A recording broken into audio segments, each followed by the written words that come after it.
욥기 8장 1절부터 8장 전체 말씀을 나눌 텐데요. 8장 1절부터 10절까지 있는 말씀을 합독으로 봉독하겠습니다.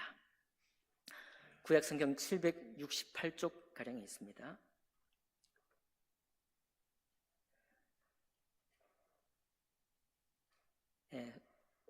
욥기 8장 1절부터 읽습니다. 시작. 수아 사람 빌닷이 대답하여 이르되 내가 어느 때까지 이런 말을 하겠으며 어느 때까지 내 입의 말이 거센 바람과 같겠느냐. 하나님이 어찌 정의를 굽게 하시겠으며 전능하신 이가 어찌 공의를 굽게 하시겠는가. 내 자녀들이 주께 죄를 지었으므로 주께서 그들을 그 죄에 버려 두셨나니 내가 만일 하나님을 찾으며 전능하신 이에게 간구하고 또 청결하고 정직하면 반드시 너를 돌보시고 내 의로운 처소를 평안하게 하실 것이라. 내 시작은 미약하였으나 내 나중은 심히 장대하리라. 청하건대 너는 옛시대 사람에게 물으며 조상들이 터득한 일을 배울지어다. 우리는 어제부터 있었을 뿐이라. 우리는 아는 것이 없으며 세상에 있는 날이 그림자와 같으니라. 그들이 내게 가르쳐 이르지 아니하겠느냐. 그 마음에서 나오는 말을 하지 않겠느냐. 아멘. 말씀과 예배를 위해 기도하겠습니다. 존귀하신 하나님 아버지, 저희들이 항상 주님에게서 배우기 원하고 우리 삶 속에 경험하는 모든 경험들로부터 깨달아 알기를 원합니다. 하나님의 진리를 알기 원하고 그 깊은 사랑을 헤아릴 수 있기를 원합니다. 저희의 신앙생활 하는 동안 그리고 이 땅에 사는 이 짧은 생애 동안에 더 주님을 알고 더 주님의 뜻과 그 사랑을 깨닫고 나 자신과 우리 이웃과 또 세상을 사랑할 수 있는, 진리로 사랑할 수 있는 저희들 될 수 있도록 축복해 주옵소서. 주님께서 오늘 또 예배를 또 기뻐 받으시고 말씀 가운데 성령께서 역사해 주시기를 원하오며 귀하신 우리 주 예수님 이름으로 기도하옵나이다. 아멘. 오늘 욥기 8장을 본문으로 해서 견고한 신앙의 역설이라는 제목으로 하나님의 말씀 나누겠습니다.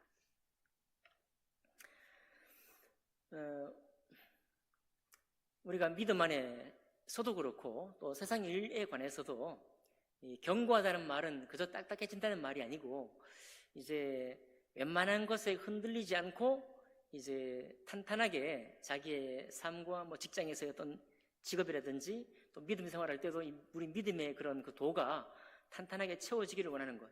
이것은 뭐 세상 어떤 일에도 마찬가지고 믿음의 일에 관해서도 마찬가지라고 생각을 합니다. 그런데 이제 우리가 자칫 오늘 빌닷을 통해서 좀 배워볼 텐데요. 자칫 내가 가지고 있는 것이 너무 강하면 다른 사람을 헤아리지 못하는 상태에 들어가게 된다는 거, 요거를 좀 우리가 주의를 해야 될 것 같습니다.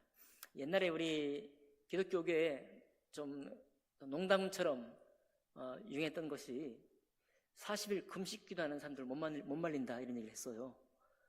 이제 40일 금식기도 하는 사람 드물고 어떤 경우는 40일 금식기도 하다가 잘못되잖아요. 여러분 분당의 이찬수 목사님 아버님이 40일 금식기도 하다가 천국 가셨어요. 그러니까 그런데 그 어려운 뭐 40일 아니어도 우리가 일주일 금식, 열흘 금식 좋습니다. 우리가 일반적으로 다른 사람이 하는 것들을 넘어서 믿음의 도전을 감당해낸 사람 같은 경우에 그것이 내 개인적인 믿음의 역사가 되죠. 이것이 다른 사람이 볼 때 야 정말 대단할 정도의 그런 헌신을 하고 그런 도전을 한 사람인 경우에는 이것이 자기의 자긍심이 돼요. 이것이 자기의 믿음의 어떤 징표가 돼가지고 이제 어떻습니까? 그런 걸 하고 나면 더 믿음의 어떤 성숙이 있으면 좋겠는데 자칫 그것이 자기만의 자만과 자존감만 아주 하늘을 찌르게 되는 이런 폐단을 알 수가 있습니다. 그 믿음 안에 섰다고 하는 사람들이 자주 우리 다 마찬가지인데요. 믿음 안에 내가 서 있다. 내가 남들보다 뭐 좀 믿음한다. 믿음 생활을 한다고 하는 사람들에게 누구에게나 나타날 수 있는 하나의 증상입니다. 이거는 뭐 피해갈 수 있는 건 아니에요. 여러분 피해갈 수 있다고 혹은 피할 수 있도록 여러분에게 말씀하시는 것이 아니고 말씀드리는 게 아니고 누구든지 이런 관문을 거치게 되어 있습니다. 그런데 빌닷의 경우를 보면 아, 내가 정말 거기에 머물러서는 안 되겠구나 이런 생각을 하게 된다는 거죠. 욥은 엘리바스가 욥을 이제 책망을 하는 얘기를 들으면서 욥이 자기 자신의 살았던 삶을 얘기합니다. 하면서 욥기 6장 8절 9절에 보면 나는 거룩하신 이의 말씀을 내가 거역하지 않았다.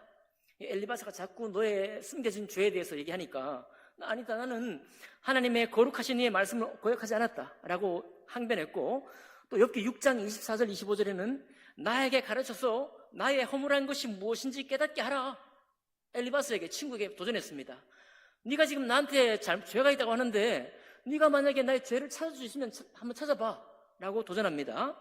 그리고 마지막에도 욥기 6장 29절에서 30절에도 나의 의는 지금 건재하다. 내 혀에 어찌 불의한 것이 있겠느냐 라고 이렇게 내가 주님 앞에 정말 신실하게 살았다는 것을 말합니다. 그러니까 이거는 우리가 욥을 볼 때는 일상적으로 다른 사람이 이렇게 말을 하면 의심을 하게 되는데 욥이 이 말한 것에 대해서는 우리는 의심할 수가 없어요. 왜냐하면 욥기의 첫 시작과 욥기의 마지막과 욥기 자체가 욥은 의로운 사람이에요. 하나님도 인정한 의로운 사람이라고 인정이 된 겁니다. 그런 캐릭터예요. 그러니까 많은 사람들에게는 자기가 당신이 그렇게 너무 죄 없는 사람이 없고 흠 없는 사람이 없는데 당신은 대단한 사람이라고 그렇게 말하느냐, 일반적으로는 그렇게 말할 수 있겠지만 욥에 대해서는 그렇게 말할 수 없어요.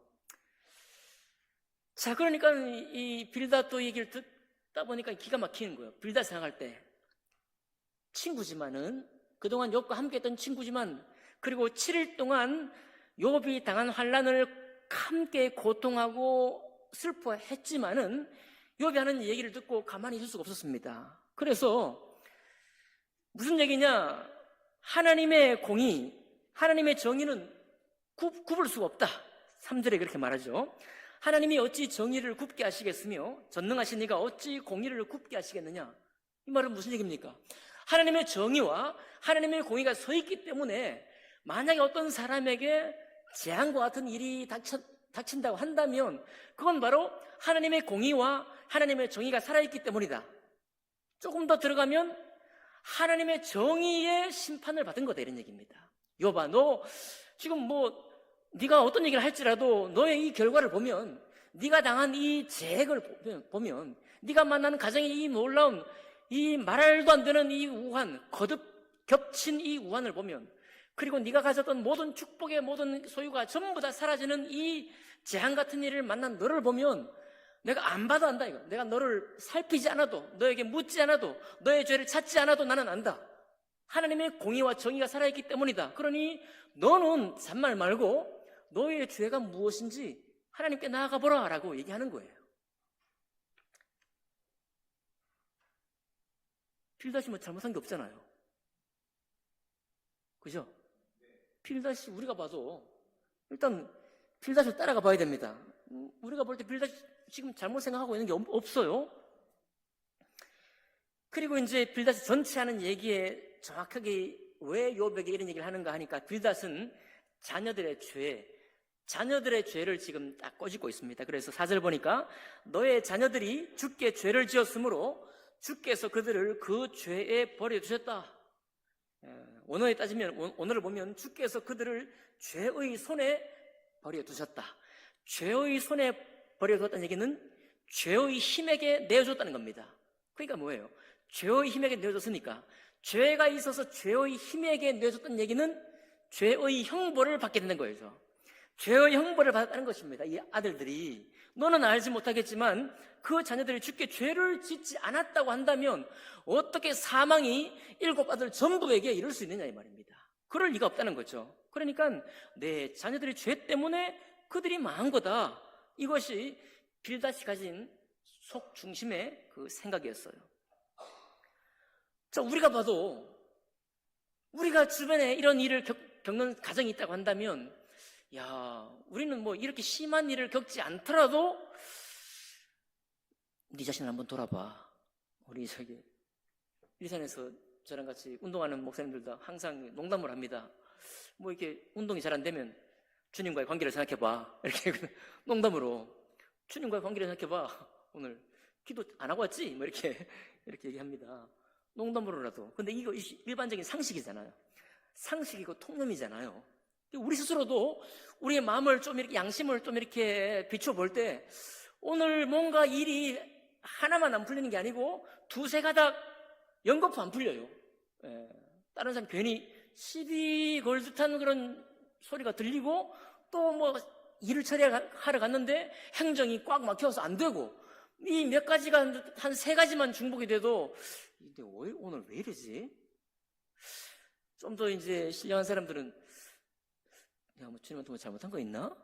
이런 생각을 하게 되죠. 안 합니까? 하게 되잖아요. 이게 우리 구원받은 사람의 경우에는 구원받지 못한, 주님을 알지 못하는 사람보다는 죄에 대한 민감도가 조금 더 있습니다. 있기 때문에 그렇게 생각을 하죠. 자, 그런데 여러분, 그것을 생각하지 말라는 게 아니라 또 거기에도 집착되면 절대 안 돼요. 네, 거기에 집착되면 우리가 신앙이 발전하지 못합니다. 계속 죄로 돌아가요. 죄로 도돌이표를 합니다. 여러분과 나의 연약함으로 자꾸만 돌아가요. 이렇게 돌아가게 만드는 건 하나님의 뜻이 결코 아닙니다. 정말이에요. 그건 오히려 죄에 사로잡힌 거예요. 예수 그리스도께서 우리에게 보배로운 피로 죄를 깨끗이 하셨을 때 영원히 단 한 번에 과거의 죄와 현재의 죄와 미래의 모든 죄까지도 용서하셨다는 사실을 믿으시나요? 우리 양심은 나를 공격을 해도 다시 돌이켜야 될 것은 뭐냐면, 자꾸만 죄의 문제로 도돌이표로 돌아가는 것은 결코 우리의 신앙을 성장시키지 못합니다. 우리의 신앙을 성숙시키지 못해요. 근데 어쨌든 빌닷은 이렇게 얘기를 했고요. 그리고 엘리바스가 했던 얘기가 똑같은 얘기를 하는데 5절에 보니까, 내가 만일 하나님을 찾으며 전능하신 이에게 간구하고 네가 청결하고 정직하면 반드시 주님이 너를 다시 돌보실 거야, 이렇게 말하고 있습니다. 너무너무 신앙적으로 똑같이 합당하죠? 너무 옳은 얘기 아닙니까? 여기 청결하고 정직하다 그랬는데, 이 정직하다는 말이 하나님이 욥기 1장 1절에서 욥을 평가했던 말 중에 하나예요. 욥은 온전하고 정직하여 있죠. 그때 그 정직하여라는 단어 똑같은 단어예요. 야샤르라는 단어입니다. 정직하여. 욥이 이미 정직한데 그 하나님이 인정을 했는데 빌닷은 아직 몰라요. 정말 괜찮은 신앙인이라는 것을 알고 있었지만 그동안에 서로 지혜 문답을 하면서 1년에 한두 차례 만나면서 욥이 어떤 사람인지를 대충 알고 있기 때문에 알지만은, 그러나 이 만난 재앙을 보니까 우리가 알지 못하는 뭔가 있다라는 짐작을 하게 되고, 그리고 고민한다는 것이 하나님을 다시 찾고 하나님과 관계를 회복하는 것은 동시에 그냥 생각만 회복하는 것이 아니라 우리의 마음까지 회개하고 청결케 하고 다시 정직함을 얻게 된다면, 지금 이 재앙에서부터 너를 다시 주님이 일어서서 의로운 처소에 있게 할 것이다, 평안을 줄 것이다 라고 얘기하는 것입니다. 틀린 말 있나요? 없죠. 제가 욥기가 신기했던 게 똑같은 얘기거든요. 아니, 욥의 친구들이 하나같이 잘못한 얘기가 없어요. 틀린 말도 없어. 7절에 보니까 우리가 전국에 여러 군데 걸려있는 그 말씀이 나오죠. 같이 읽어볼까요? 시작. 미약하였으나 내 나중은 심히 장대하리라. 욥이 한 얘기가 아니고 빌닷이, 욥보다 온전하지 못한 빌닷이, 야, 욥, 네가 지금은 이렇게 완전히 망가져서 미약해. 근데 그게 미약한 시작이 있지만, 그러나 너 청결하고 정직하고 주님과의 관계를 다시 회복하고 나면 주님은 역시 정의와 공의를 굳게 하시는 분이 아니기 때문에 너의 온전케 된 모습을 보고 하나님의 정의가 너를 복 주실 거야 라고 말하는 거예요. 뭐 틀린 게 한 마리도 없어요. 이렇게 욥을 얘기합니다. 욥은 지금 사실 빌닷의 이 옳은 말을 듣고 굉장히 더 막 들끓어요. 더 괴롭지만 우리가 그냥 제3자의 눈으로 볼 때 빌닷이 잘못이 없어요. 8절 가니까요, 빌닷이 정말로 제대로 된 정탈을 하나 날리는데요. 청하건대 너는 옛시대 사람에게 물으며 조상들이 터득한 일을 배울지어다. 엘리바스는 경험적으로 깨닫는 깨달음을 가지고 욥에게 도전했어요. 나는 깨달았다. 환상 중에 내게 음성이 있어 그 음성을 듣고 깨달았노니 이 세상에 사람들 중에 누가 하나님 앞에 의로울 자가 있느냐라는 음성을 듣고 내가 완전히 인간을 다 알았다. 사람이라는 것이 어떤 존재인지를 알았다라고 말하고 있잖아요. 엘리바스는 그것을 가지고 욥의 허점, 욥의 죄악이 있을 것에 대해서 말했는데, 빌닷은 지금 뭘 가지고 하는가 하면 우리가 잘 아는 거 있어요. 성경을 배워라 이런 얘기입니다. 이 하나님의 말씀을 배우라는 거예요. 하나님의 말씀을 배울 뿐만 아니라 하나님의 말씀으로 깨달은 우리 신앙의 선배들의 그 전통, 그 유구한 지혜로부터 네가 다시 한번 배워야 되지 않겠냐라고 말하는 것입니다. 너나 나나 지금 우리는 어제부터 있었을 뿐이야. 우리는 아는 게 있지만 별로 없고 세상에 있는 날이 그림자와 같이 빨리 지나가니까 우리가 깨달아 본들, 우리가 뭐 책을 써본들 얼마나 쓰겠느냐. 역사적으로 오랫동안 누적된, 축적된 신앙 선배들의 지식, 그리고 그들이 남긴 하나님의 말씀, 이 말씀으로 다시 돌아가서 그 말씀에게서 배워야 된다 이런 얘기입니다. 그러면 10절에 그들이 내게 가르쳐 이르지 아니하겠느냐, 그 마음에서 나오는 말을 하지 않겠느냐라고 말하는 거예요. 그러니까 욥아, 네가 깨닫고 네가 신앙생활 하면서 경건하게 많이 하나님께 나아가려고 애를 쓰겠지만 그게 온전하겠느냐? 우리보다 더 많은 수천 년, 수백 년 전에 탁월한 현인들, 탁월한 믿음의 사람들, 하나님의 말씀을 연구한 사람들, 그들로부터 우리에게 내려온 이 말씀을 읽고 거기에서부터 온전함을 배우라 이런 얘기하는 겁니다. 우리가 너무 똑같죠? 우리는 연초에 내년 2025년도에 여러분 뭘 도전합니까? 우리가 대개 우리 성서침례교회 성도님들은 뭘 도전해요? 성경? 성경이죠. 또 성경 공부 한 번 또 새로 한번 시작하고, 매일 아침마다 말씀을 읽고 내가 하루를 시작해야지 이런 거 도전하잖아요. 잘한 거잖아요? 좋은 일이죠? 그 빌닷이 지금 너무 좋은 얘기 한 거예요. 말씀에서 배워야 된다. 말씀에서. 그러면서 말씀에서 배우는 것이 왜 중요하냐? 11절에 왕골이 진펄 아닌 데서 크게 자라겠으며 갈대가 물 없는 데서 크게 자라겠느냐? 자, 왕골은 뭐 찾아보니까 파피루스라고 하기도 하는데 우리 이 왕골의 원래 고메라는 원어는 출애굽기의 갈대하고 똑같은 말이에요. 갈대 상자의 갈대. 여기 고메는 그냥 갈대라고 보면 됩니다. 갈대가 진펄, 늪이죠.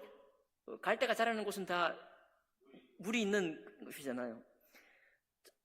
갈대가 늪 아닌 데서 크게 자라겠느냐? 그러니까 갈대는 물이 말라버리면 자랄 수 있어요, 없어요?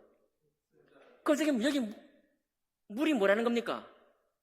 옛 선배들로부터 혹은 신앙의 현인들로부터 믿음의 탁월한 사람들이 감동을 받아 써준 성경이며 감동받아 쓴 교훈들, 그것이 우리에게 진펄이 되고 수분을 공급해 주지 않겠냐.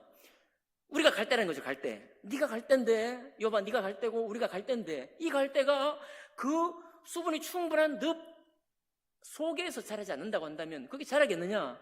그 말은 거꾸로 뭡니까? 거기에 푹 담그고 있으면 그 옛 선배들의 지혜와 지식의 서적들로부터 배우게 된다면 얼마나 우리가 깨닫는 것보다 훨씬 더 많은 것을 깨닫지 않겠느냐, 그런 얘기거든요. 갈대가 물 없는 크게 자라는, 여기 갈대는 또 번역하면 뭐냐면 이 갈대가 아니고 창포 또는 왕버들 있죠.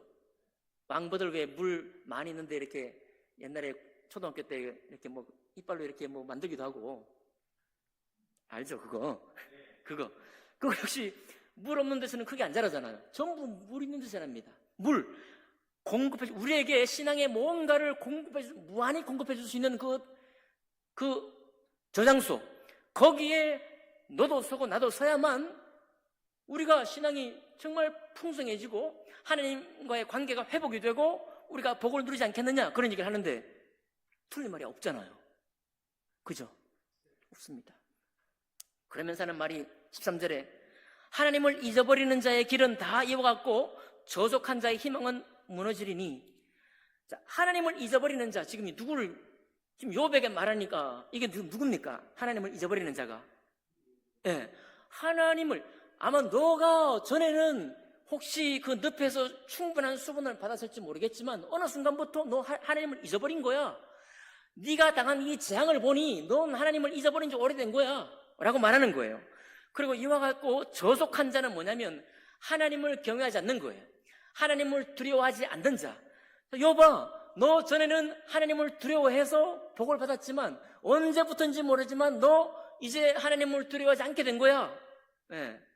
그러니까 이렇게 희망이 무너지는 거야. 너 인생이 무너지는 거야 라고 이렇게 말하는 것입니다. 자, 그렇게 하나님을 경외하는 데서 끊어지고 하나님을 잊어버리고 나면 네가 집을 의지할지라도 그 집이 서지 못하고 그곳 굳게 붙잡아 주어도 집이 보존되지 못할 거다. 이렇게 말한 겁니다. 틀린 말이 하나 없죠. 마지막 20절 보니까요. 하나님은 순전한 사람을 버리지 아니하시고 악한 자를 붙들어 주지 아니하신다. 자, 여기 순전한도 어디 나오는가 하면요. 욥기 1장 1절에 나와요. 욥은 온전하고 정직하여, 온전하고 탐이라는 말인데 온전한 거예요. 그러니까 8장에 나오는 빌닷이 지금 욥에게 가지라고 말하는 너 정직을 회복해야 돼 하고 온전해야 돼 두 가지가 다 사실 욥에게 있어요, 없어요? 욥이 다 가지고 있는 거예요. 욥은 욥기를 쓴 이 저자로부터 그리고 하나님의 입술을 통해서 두 번이나 공식적으로 욥은 온전하고 정직하다고 평가를 이미 받았어요. 그러니까 빌닷의 말을 다 뜯어보면 우리의 신앙이에요. 여러분과 제가 가지고 있는 혹은 추구하고 있는 신앙의 모습입니다. 그러면 반듯한 거잖아요. 제대로 말한 거잖아요.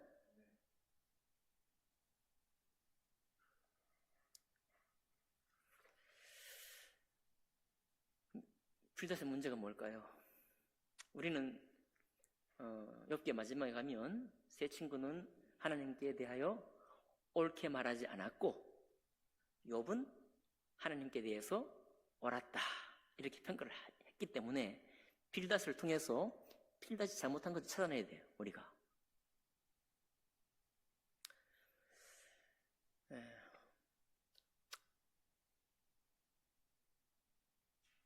빌닷이 잘못한 거라고는 딱 한 가지밖에 없습니다. 욥의 맥락을, 욥의 사정을 읽지를 못한 거예요. 뭘 읽지를 못해요?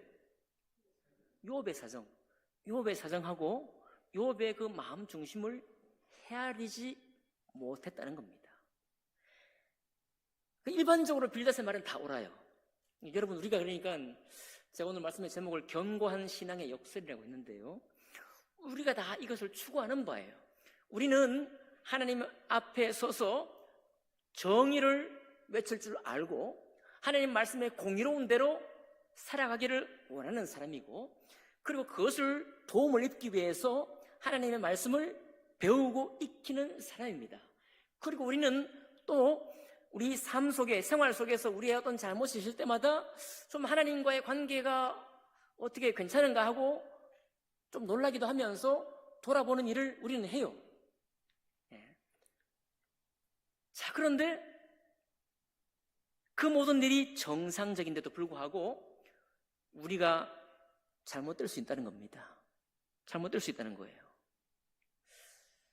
아까 금식을 40일 동안 해낸 분이 다른 사람의 신앙을 우습게 여기거나 아니면 다른 사람을 업신여길 수 있다고 말씀드렸어요. 그거는 자기 맥락은 있는데 다른 사람의 맥락을 귀히 여기는 사랑이 없는 거예요. 다른 사람의 처지, 다른 사람의 형편까지 내려가서 거기에서 그 사람을 헤아릴 그런 마음 자체가 없는 겁니다. 사실은 빌닷이 그런 거거든요. 오늘 뭐 뉴스가 많이 나오는데요. 육사 초년생들이 월급도 많이 안 올려주고 그리고 상관의 명령에 복종하면 불법이 되고 상관의 명령을 거절하면 항명이 되니까 게다가 월급도 사병보다 이제 사병이 더 많아지고 하고 그래서 이제 그만두고 나간다는 거예요. 임관을 하는 사람들보다 아예 사회로 나가버리는 그런 사람들이 많다, 이런 기사가 나왔습니다. 여러분, 육사 남아가지고 장교 된다는 게 쉬운 일입니까? 그가 거쳐야 할 관문들, 뭐 체력 테스트는 물론이고 군법뿐만 아니라 훈련, 그리고 지휘 단계마다 임관을 하려고 하고 또 승진을 하려고 하고 더 높은 위치에까지 오르려고 한다면 우리가 보통 하는 얘기 있지 않습니까? 하늘의 별 따기, 그렇죠? 별은 별 따기고 대부분 다 별 따지 못한 사람은 중령에서 마치잖아요. 중령 혹은 대령에서 마치잖아요. 대령에서 예편합니다. 그러니 하늘의 별 따기 같은 것을 계속 올라가면서 자기의 실력과 리더십을 갖추고 군을 통솔할 수 있는 그런 지휘력을 갖추면서 또 판단력도 길러야 되겠죠. 스스로 전투를 또 알아야 되지만 지도도 볼 줄 알아야죠. 뭐 정세를 살필 줄 알아야죠. 이 모든 것을 갖추어서 그런 위치에 올라갑니다. 좀 다른 얘기지만 이번 같은 경우에는 자기가 잘못한 맥락이기보다 상관, 최고 상관의 맥락이 잘못되면 자기가 잘못되는 것입니다. 그렇죠? 이거는 뭐 성공하면 혁명일 텐데 실패했기 때문에 책임을 질 수밖에 없습니다. 자기는 그냥 따르거나 했을 뿐인데도 어쩔 수 없죠. 구제가 되지 않죠. 경중은 있겠지만. 세상 사례도 마찬가지 아닙니까? 우리가 직장에서 나의 실력을 갖추고 많은 걸 해도 회사가 나가 떨어지면, 회사가 경쟁에서 도태되어 버리면 그동안 내가 길러왔던 또 회사 생활 속에서 많은 것을 깨우쳐왔던 것이 전부 다 허사로 돌아갑니다. 더 이상 그 회사에는 남아있지 않죠. 믿음 생활도 여러분 다르지 않다고 봐요. 모든 면에서 그렇다고 생각합니다. 여러분과 저의 믿음 생활이 말씀에서 배우고 또 우리 나의 삶 가운데서 예민하게 반응을 하고 하나님의 말씀, 내가 깨닫는 것은 너무나 아둔하고 더디기 때문에 하나님의 풍성한 말씀을 통해서 우리가 꼴을 받고 삶의 여러 가지 부면, 여러 가지 분과에 대해서 어떻게 하는 것이 올바르게 사는 것인지를 한번 테스트해보고 시험도 해보는 그런 삶을 살아요. 그래서 우리가 언젠가 돌아보면 존경하는 사람도 있고 존경한다는 분도 있고 그런 위치에 오를 수 있습니다. 믿음 가운데서도. 그러나 빌다처럼요, 자기 맥락은 충분한데, 내가 신앙생활하는 맥락은 충분한데 내가 타인을 생각할 때 다른 사람의 맥락, 다른 사람의 처지를 돌아볼 수 있는 마음이 없다고 한다면 빌닷이 욥에게 하는 것처럼 어떻게 합니까? 자기의 친구를 지금 잡고 있는 거예요. 너무 올바른 말로. 그렇죠? 이것이 견고한 신앙의 역설입니다. 그렇다고 우리가 성경을 읽지 말아야 되는가요? 아니죠. 성경을 열심히 읽고 적용하면서 성경의 사람이 되어야 되겠죠. 그렇죠? 하나님의 공의와 정의가 살아있기 때문에 하나님 반드시 그대로 마지막 날에 주님의 심판대 앞에서 각자가 살아왔던 삶을 짓고 해야 된다고 분명히 말씀하고 있습니다. 그렇죠? 여러분, 우리가 복음 듣고 천국 갈 수 있는 구원을 얻었다고 그것이 하나님의 심판대 앞에 가서 각 사람이 말해야 되는데 그것을 면제해 주지 않습니다. 아시죠? 면제받지 못해요. 구원은 주님의 심판으로부터 면제되고 하나님이 계시는 곳으로 가는데 우리를 힘있게 만들지 몰라도 주님의 심판대 앞에 우리의 살아왔던 생애와 간증에 대해서 우리는 누구의 눈치도 못 봅니다. 누구의 도움도 받지 못해요. 우리 각자가 주님 앞에서 나는 이렇게 살았습니다 라고 고백하고 주님으로부터 칭찬이든 보상이든 받는 것입니다. 그러니 그런 이 신앙의 어떻게 보면 큰 놀라운 자유와 동시에 신앙 안에 있는 이 긴장들을 계속해서 우리가 유지를 하면서 가야 돼요. 그런데 살다 보면 어쩔 수 없이 우리 자신에게 매여요. 어쩔 수 없이 나의 관점으로 자꾸만 들어간다는 겁니다. 그럴 때 자칫이 아니고 어쩌다가가 아니라 상당히 자주, 아주 일상적으로 반복할 수 있는 것이 뭐냐면 욥의 처지를 돌아보지 않고 자기 올바른 대로 말하는 거예요. 자기가 옳다는 대로 다른 사람에게 충고하고 도전하고 하는 것입니다. 몰라서 그렇지 우리가 욥이 나중에 보면 다음 주도 욥의 답변을 볼 텐데요. 욥은 정말 죽을 지경입니다. 욥은 지금 억울하고 너무 통탄할 노릇이고, 이거 하나님이 많이 나를 지금 이렇게 괴로운 처지에 빠뜨려 놓았는데 너희까지도, 내 친구라고는 너희마저도 나를 이렇게 괴롭히니까 내가 지금 못 살겠다 이거예요. 이런 얘기를 하게 되거든요. 그런데 우리도 자주 다른 사람을 억울하게 만들잖아요. 우리 너무 일반적인 얘기를 하는 것이라 우리가 다 여기서 모면두지 못합니다. 우리 다 여기 걸려 있어요. 저도 마찬가지입니다. 저도 안일하게 생각하고 말할 때는 항상 내가 알고 있는 것으로 말하지 그 사람의 처지를 충분히 헤아리는 쪽으로 생각을 하지 못해요. 이게 바로 뭐가 부족하다는 겁니까? 어떻게 보면은 사랑이 부족한 거죠. 그죠? 내가 너의 형편과 처지를 충분히 헤아리는 그 시간, 그런 시간을 투자하고 그런 마음을 투자하고 그런 정성을 투자할 시간이 나에게 많이 없다라는 고백을 우리가 종종 하게 되는 겁니다. 그렇게 되면 우리가 어떤 오류에 빠지는가 하면 견고한 신앙의 오류에 빠져버리는 거예요. 나 이렇게 정말 신앙생활 잘하고 이렇게 정말 다른 사람에게 본이 된 신앙을 살고 있는데 이 정도는 해야 되지 않겠냐? 이렇게 하면서 그렇다고 뭐 도전하지 말자, 말도 못한다 이런 말도 아닙니다.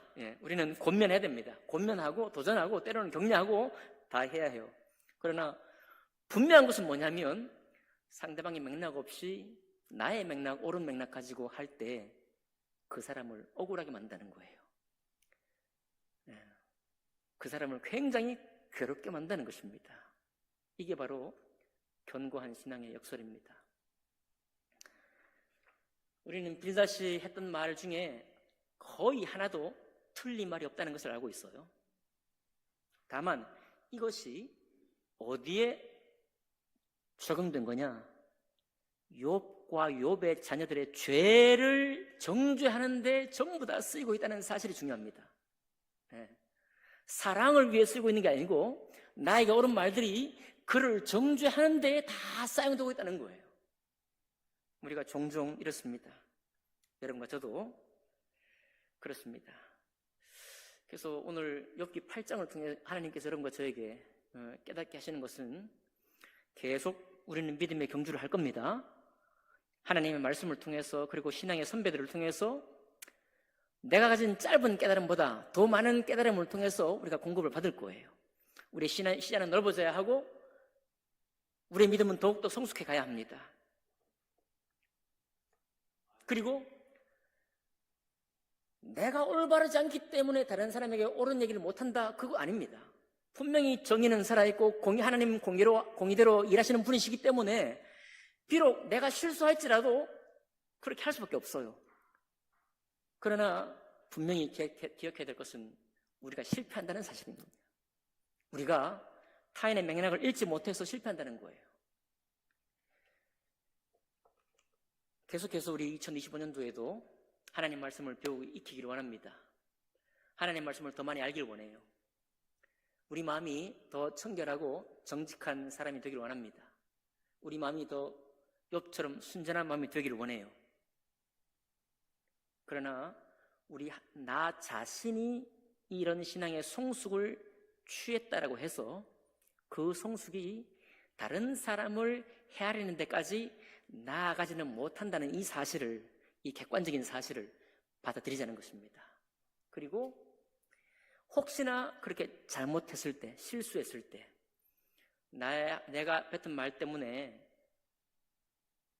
충분히 헤아리지 못하고 뱉은 말 때문에 다른 사람을 억울케 하고 다른 사람 마음을 상처를 주게 했다고 한다면 헤아리지 못했던 거, 나의 맥락만 가득 꽉 차 있고 다른 사람의 사정에 대해서 잘 헤아리지 못하고 있는 나를 돌아볼 필요가 있는 것입니다.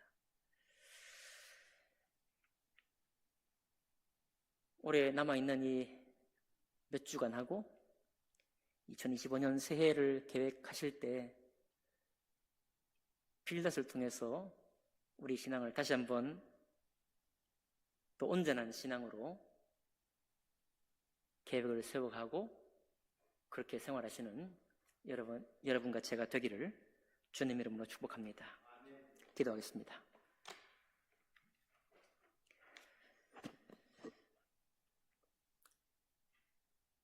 살아계신 하나님 아버지, 감사합니다.